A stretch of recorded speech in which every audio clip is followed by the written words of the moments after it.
Hello friends, welcome to my channel. তো আমি এক ঝুড়ি আম নিয়ে বসে পড়েছি, মানে আমের মিষ্টি আচার করব বলে।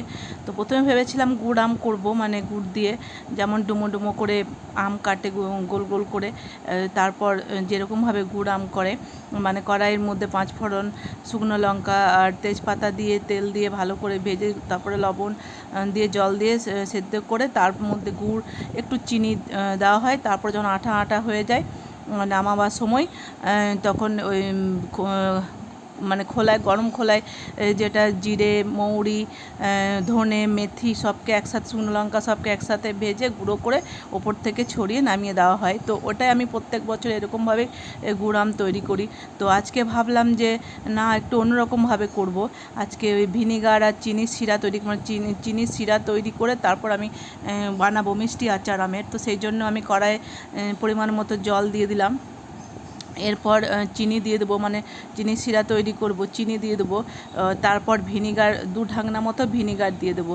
নিয়ে তারপর যখন ফুটবে তখন আমি যে গ্রেট করা আমগুলো আছে, গ্রেট করা আমগুলো দিয়ে দেবো। তো দেখতে পাচ্ছ আমি প্রায় 2 ঢাকনা মতো ভিনিগার দিয়ে দেবো। তো এরকম মিষ্টি আমের আচার কোনো দিন আমি করিনি, এই প্রথম করছি। মানে একজনের কাছে শুনলাম যে এরকমভাবে আচার করবে, মিষ্টি আচার, দেখবে খেতে খুব ভালো লাগবে। তো সেই জন্য ভাবলাম প্রত্যেক বছর তো গুড় আম করি ওরকমভাবেই, তো এবছর এরকমভাবে করে দেখি কেমন হচ্ছে না হচ্ছে। তো সেই জন্যই আমি আজকে এরকমভাবেই তৈরি করছি। আর চিনি শিরার মধ্যে কয়েকটা তেজপাতা ছিঁড়ে দিয়ে দিলাম, তাহলে একটা বেশ সুন্দর গন্ধ বেরোবে, ফ্লেভারটা বেশ ভালো হবে।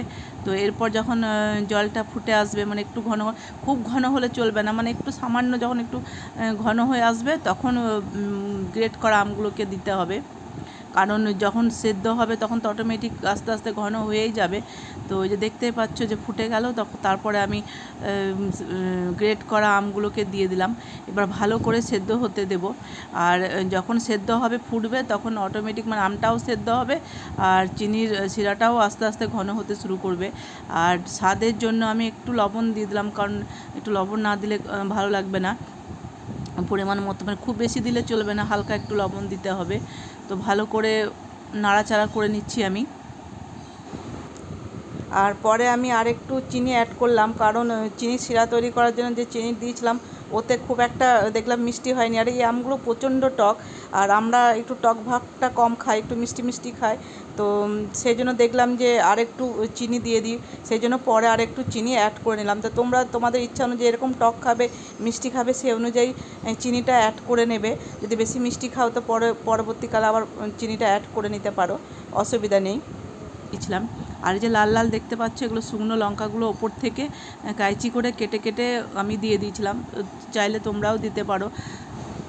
তো আমার আম সেদ্ধ হয়ে গেছে, এবার আমি গুঁড়ো মশলাটা ওপর থেকে ছড়িয়ে দেবো। মানে যে জিরে, ধনে, মৌরি, মেথি সমস্ত মানে কাঠখোলায় ভেজে গুঁড়ো করে আমার রাখা থাকে শিশির মধ্যে।